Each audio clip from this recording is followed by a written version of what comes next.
All new this morning, an overnight police chase sends two people to the hospital. Police say it started in Hampton and ended in Newport News, where the suspect crashed his car into a building.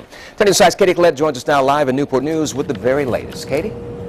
Good morning, Don. Take a look here. You can see police officers are still in front of Bayport Credit Union. You can see the white tarp covering a portion of the building. That's where the SUV smashed into it late last night. Now, this all began about a half a mile away here, just across from this building here in the parking lot, which is directly on the Hampton City line. Now, Sergeant Bozeman of the Newport News Police Department says two off-duty police officers and an off-duty detective were working security in the alley parking lot when they heard a crash around 11:30 last night.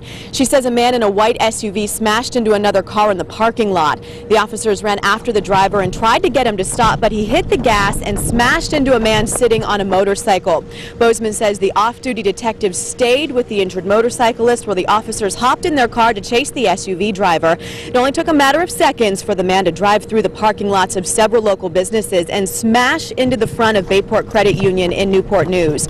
Bozeman says the man jumped out of the SUV and ran into a nearby neighborhood, but the officers were faster and quickly caught him. The driver was taken to Riverside Hospital by the police and was released back into their custody. Officers are working to determine if he'd been drinking at the time of the crash. Bozeman says the motorcyclist is still at the hospital and we're working to get word on his condition.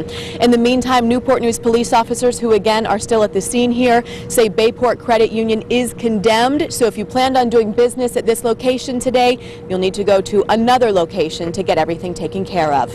Live in Newport News, Katie Collette, 10 on your side.